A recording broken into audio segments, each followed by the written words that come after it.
This video contains a lot of detailed information about setting up the 70mm 4K Omni dash camera and the 70mm Midrive UP05 hardwiring kit, which is 4G LTE enabled. If there's a topic of particular interest to you, jump to the section of the video that has that information. And thanks again for checking out the video. Back to the tutorial. In this section of the video, I'm going to add the 70mm 4K Omni dash camera to the 70my app. The app does require you to create a user account, so I've already done that. Initially, I need to add the SIM card into this device. I have a SIM card from Spectrum, and I initially had some problems with this particular SIM card because the firmware installed on this device was 1.0.14, and that was not compatible with this SIM card. There were some interesting steps I had to go through to get it upgraded, but I did, and the firmware is now 1.0.17, and it is compatible with the SIM card with no problems at this point. So I'm going to assume that if you have problems, check the firmware version of your 4G module.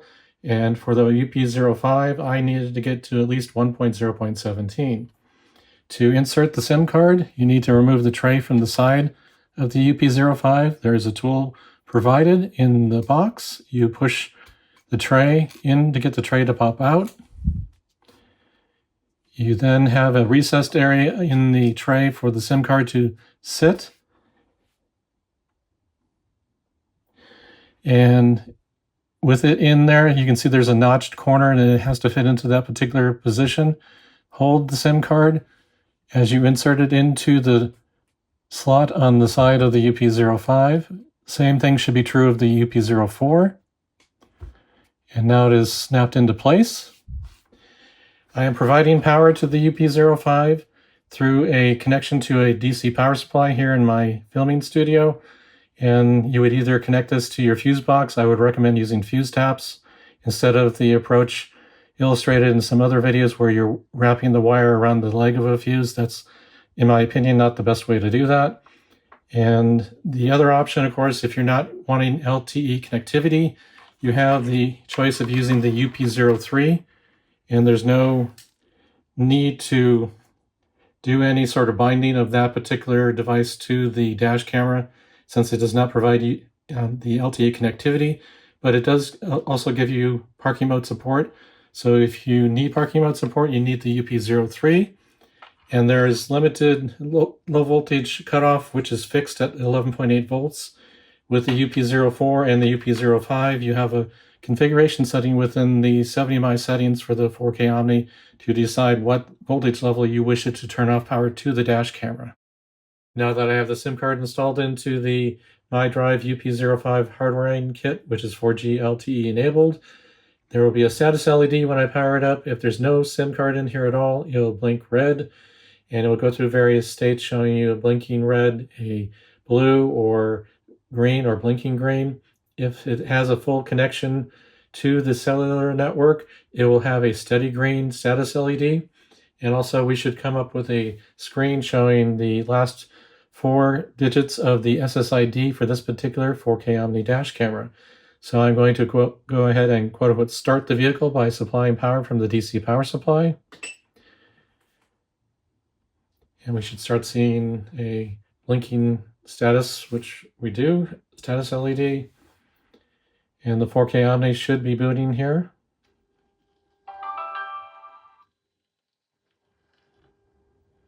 It's rotating the gimbal for the initial rotational check. Hello, I am Max. Please use 70my app to bind the device. So here are the 4 digits at the end of the Wi-Fi SSID that is provided by this dash camera. So it has turned on the SSID at this point, or we should at least be able to see that once it gets to the point of trying to bind the dash camera to the app. It will, through Bluetooth, tell it to turn on the SSID, the Wi-Fi hotspot, and we'll then possibly have to wait a little bit because it sometimes takes a minute or so before it shows up on the list. Let's see how it goes. So let's go ahead and bring up the 70my app, and we can see that right now there are no devices added in this app, or no devices bound to the app or to my account. So we can either do 2 things. In the upper right corner, it will show you a list of the Bluetooth devices that it's scanning. So we could pick it here, or we can go from the lower list here, such as rotating lens. I'm going to go ahead and select this. So it's using Bluetooth and it's verifying that I have physical access to the dash camera. This is a security measure. So we're going to go ahead and press the power button one time. So we've successfully satisfied that security requirement. And we can see that Wi-Fi has been turned on. The Wi-Fi symbol on the screen is there. So let's go ahead and move on to the next step. We're going to have to identify the location that we are at this point. We are in the United States, or we being myself and the dash camera. And now it's going to attempt to connect to the Wi-Fi hotspot. And we'll see if it comes up. This pop-up, it will show the SSID here if it finds it in time. If it doesn't, we'll have to go through a step in going into the settings of the Android device to then connect to it manually. So we'll see how it goes here. And it did not appear in the list quickly enough. So that's why this error message has been displayed. So we're going to see the information here, such as 70 mi, and then those 4 characters that we saw earlier. So it was turned on. And now in the list, we see 70 mi X800, that's CFCB, which those characters were displayed on the back of the 4K Omni screen on the screen. So let's go ahead and pick that.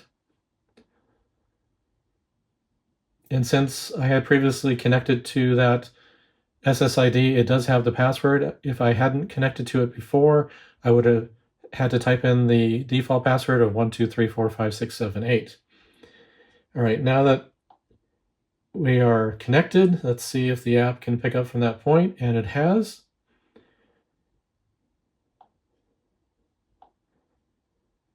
And if we go through the tutorial, we'll go through some initial configuration steps, or you can do it at a later point in time. Let's go ahead and start now.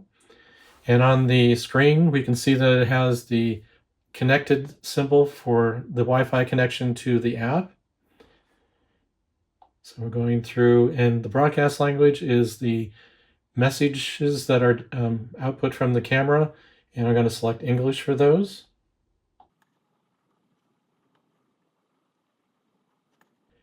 Now the starting position of the rotating lens is related to the front camera, of course. Since it has a 360-degree gimbal, you can determine where it initially points when it starts up and starts recording.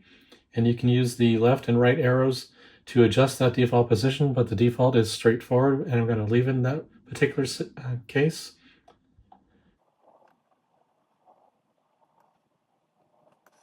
If you notice that the live view has a blurred section in the lower right corner, I'm going to be blurring the GPS coordinates of my filming studio,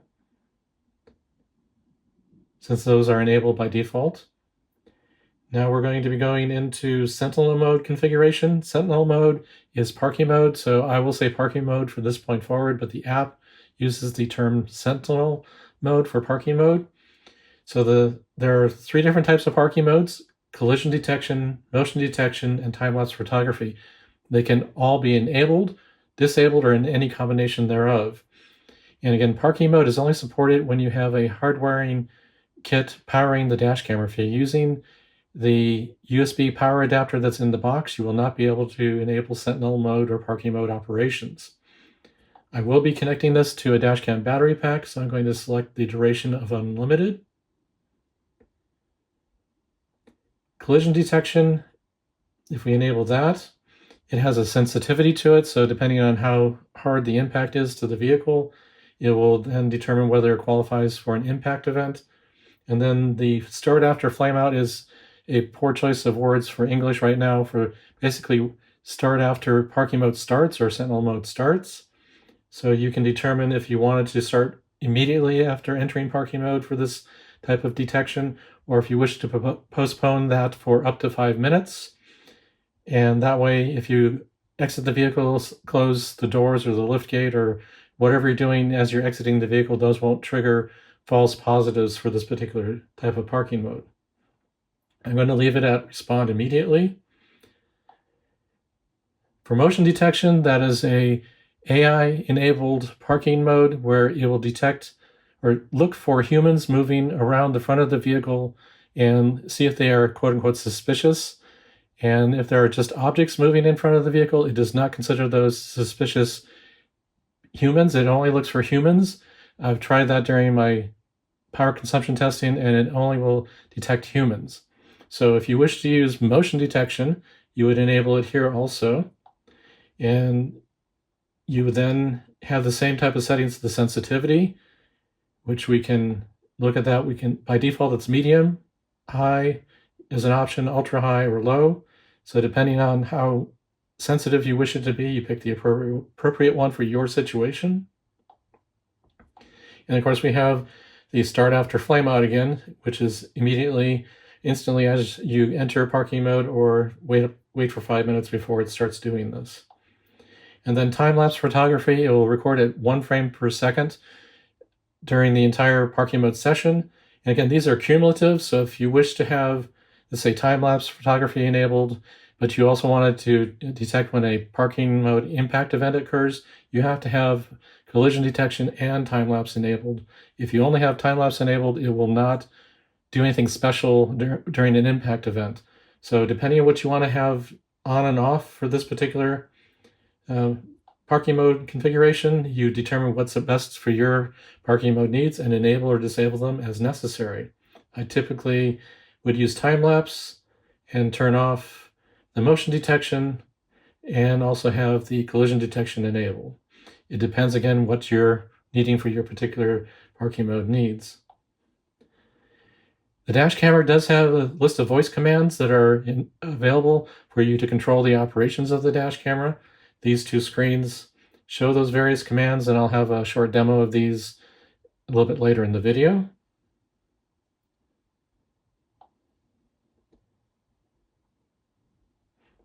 Again, the lower right corner will be blurred of the live view because it does have the GPS coordinates. I'm going to go into settings, try to do a brief overview of the various settings you have available to you in the dash camera. Now, under device settings, video settings, we have the video encoding format. High compression is H.265 or HAVC, and then low compression is H.264. So depending on what devices you need to have compatibility with, you can pick the appropriate one for your needs. Video resolution, since this is configured as a one-channel dash camera at this point, the rear or extended camera, I'm going to call it rear camera from this point forward, but the terminology within the app is extended camera. And since there is no rear camera connected at this point, it gives me two resolution options, the default being 3840 by 2160 with HDR enabled, high dynamic range. If you would like to have it record at 60 frames per second at that same resolution, it will turn off HDR, and you, again, only one channel configuration is the only time that's going to be offered. If you have the rear camera plugged into the unit and you're recording both the front and rear, the option for 60 frames per second will not appear in this list. So depending on your configuration needs, if you want 60 frames per second, you have to run it in one channel mode only. We have video clip duration, 1, 2, and 3 minute lengths of the video clips. Leave it at 1. Again, the watermarks that appear on the status line, I usually leave speed enabled.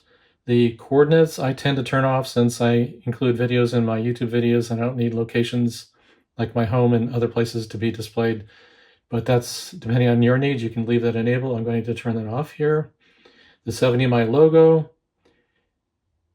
We have an anti-flicker setting. So depending on the AC power and the location where it will be operating, you should pick the appropriate Hertz value to correspond to the devices that are powered by the AC provided in your area. I will leave it at 60 since that's appropriate for the United States. If the rear camera were connected, mirroring and rotation would be an option to take advantage of here. But since the extended camera or the rear camera is not connected, it doesn't give me that option. Do I wish the live view to be available upon power on? I will leave that at the default. The PTZ presetting, the start position of the rotating lens for regular recording, and then parking mode positions, you can basically, like that screen we saw in the very beginning, going through the guided tour, you can determine where it points when it first starts recording as it starts. And you can do the same thing for parking mode. If you wanted to point inside the cabin of the vehicle or something different, you can customize it as necessary. And again, Sentinel mode, Sentinel mode is parking mode. So we have the duration, collision detection, motion detection, time lapse, and then the additional option that's present here, because we're powering it with the UP05 in this case, so the UP05 or the UP04, which is for other regions of the world, for LTE connectivity, those have the ability to turn off the dash camera at a user selectable voltage level. So the default is at 12.0 or 24.0 volts, depending on if it's in a 12 volt system or a 24 volt system. And you can pick one of the appropriate values that are best suited for your situation. So it starts as low as 11.8 and goes up to 12.6. So I'm going to leave it at 12.0 at this point in time. But again, if you're powering it with the UP03, the hardwire kit that is not LTE enabled, it is a fixed voltage in the UP03 of 11.8 volts. So make sure you're aware of that. That setting will not be available if you're using the UP03 to power this for parking mode operations. Now the smart travel options, we have emergency video. If there's an impact event while driving, and then you can set the sensitivity again, as we saw in some other situations for those type of events. I'm going to pause my initial recording right here to let you know I do not cover the ADAS feature or Advanced Driver Assistance System right here. I do have a segment later in this video that covers that feature. The voice control command feature, which is using voice commands to control the operations of the dash camera. You can enable or disable that here. I will give a demonstration of that a little bit later in the video. And the driver fatigue reminder, that's a feature which alerts the driver to potential fatigue after a certain period of driving. So you can enable or disable this by going into this section and toggling that switch. By default, it is enabled. Again, the broadcast language, which we set during the guided tour, you can adjust the speaker volume, power on and off prompt tones, the key tones, the record audio option. So I've modified the configuration to record audio.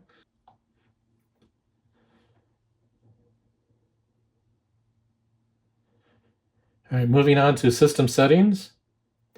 We have screen standby mode.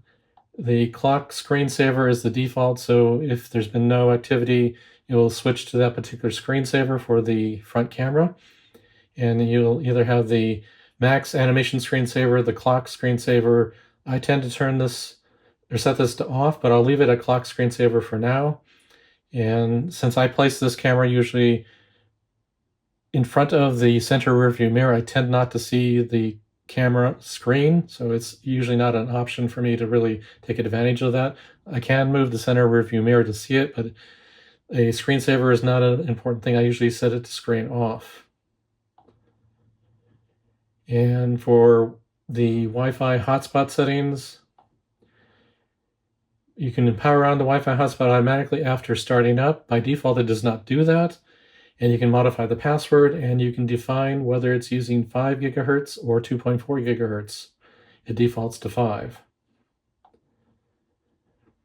The dashcam system time, we can see that the dash camera is actually several minutes, 14:41:53. It's currently 14:48. So if I synchronize that, the dash camera will now have a coordinated time with the app. If I wish to have the GPS module be the one to automatically calibrate it, I would actually enable this setting here. And it needs to know the time zone, so I'm going to set that to that. And I then need to define whether daylight saving time is enabled or not. Right now, daylight saving time is enabled in during this time of the year, so I'm going to enable that. So it knows based on the time zone that I'm located in, as defined in the app, and whether daylight saving time is enabled, the appropriate time offset from the time supplied by the GPS signal.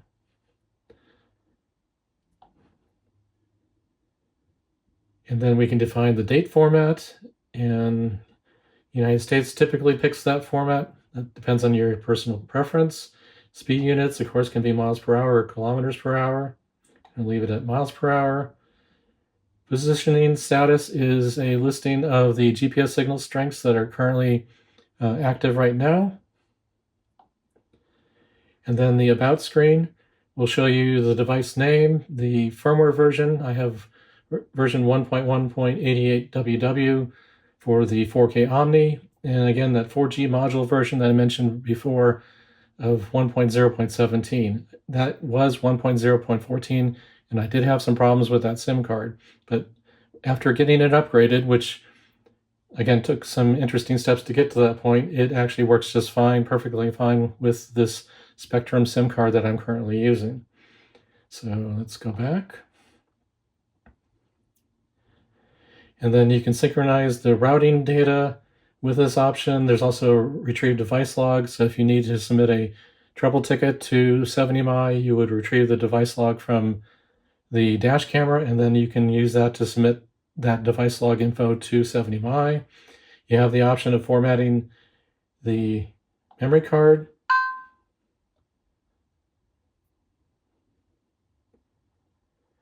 And it should succeed here. I currently have a 128 gigabyte 70mi micro SD card inserted into the memory card slot on the right side here. And then the last option here is a factory reset. So that takes it to default settings, which is actually something I did before starting the recording of this video. So we've gone through all the device settings.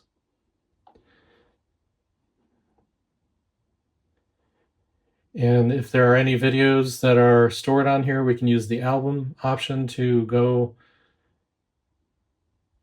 on there. Right now, there shouldn't be any since I just formatted. There's only one video here.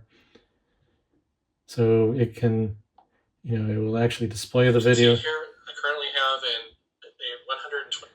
So that's the video I just, you can hear the audio there.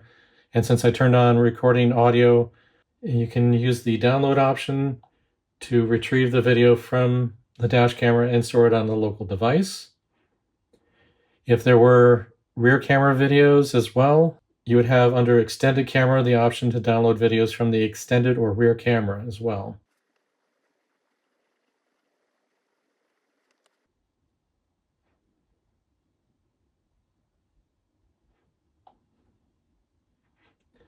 See, under extended camera, there are no videos since there is no rear camera connected.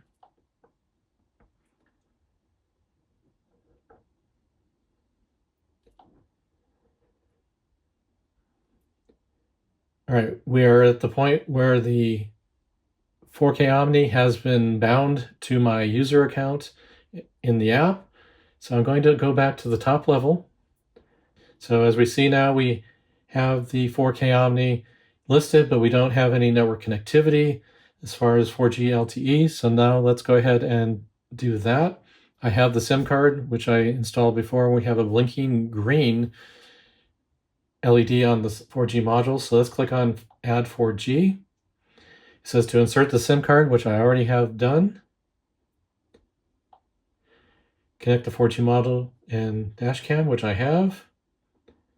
And let's start the car, which it already is started. So it's connecting to the log. It's using Bluetooth at the moment. And it's going to retrieve the APN info based on what it finds the SIM card to be in the unit.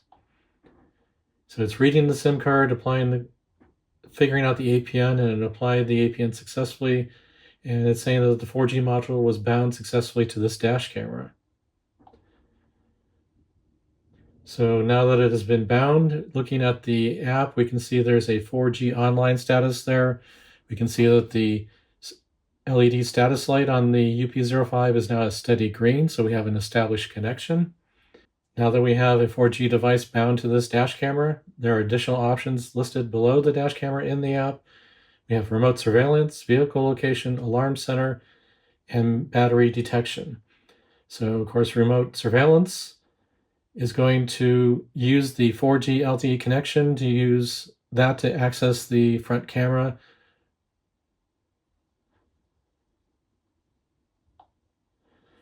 We can look at the vehicle location, which I will blur since I don't want my filming studio to be presented in the video. The address and PIN are confirmed to be the correct location, so the GPS information is accurate at this point in time.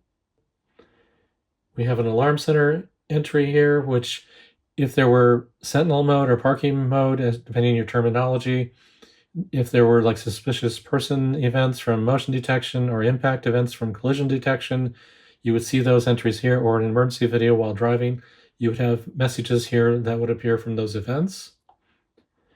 And then battery detection is going to be detecting or storing the identified voltage value from the UP05, and that data will be stored so you can see what the voltage was over time, so you can see the trend as the vehicle is turned on and off to provide higher voltage levels while the vehicle is started, and then lower voltage when it's turned off, or when the dashcam battery pack, if it's connected to that, starts to decline as far as voltage as the charge level decreases. So I've successfully added the 4K Omni dash camera to the 70My app, and which is binding the dash camera to my account. Then I was able to successfully bind the UP05 4G LTE enabled hardwiring kit to this particular 4K Omni dash camera, and I was able to get remote access to the dash camera. So this concludes the setup overview for the 4K Omni and the Midrive UP05 hardwiring kit. I'm going to go through the various voice control commands for the 70My 4K Omni dash camera. Let's go through the audio and video related items. First one is to make it take a picture, so let's take photo. Now we're going to deal with audio, and we're going to turn off audio. And let's re-enable that. Record audio.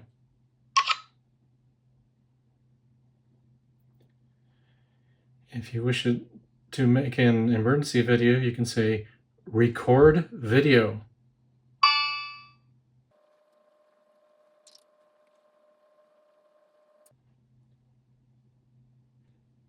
Let's deal with the Wi-Fi portion of the device.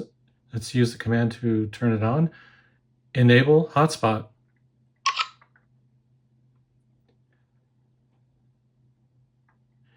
And we can see the Wi-Fi symbol in the upper right corner there. And to turn it off, we would say disable hotspot.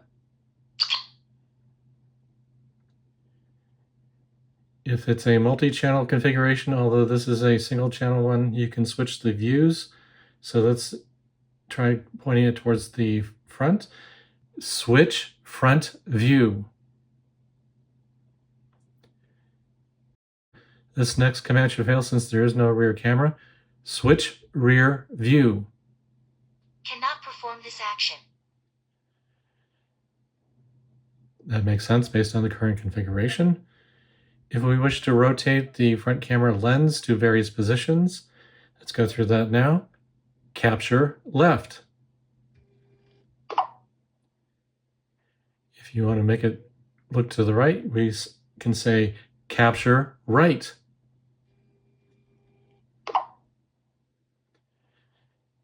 And if you wish it to look at the inside of the vehicle, you can say capture inside. And then if you wish to make it point back to the front again, you can say camera reset.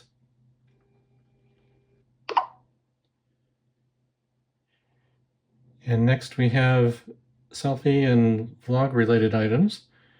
To take a selfie, which rotates the lens to a preset angle, and take a photo, which...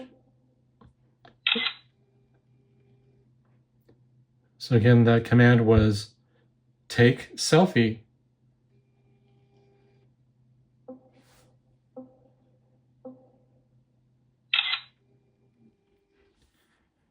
And the last one is shoot vlog.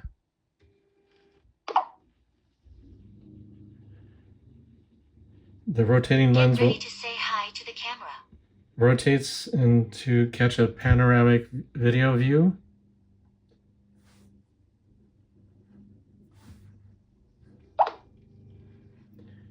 And that completes the various commands that are usable with the 70mm 4K Omni dash camera.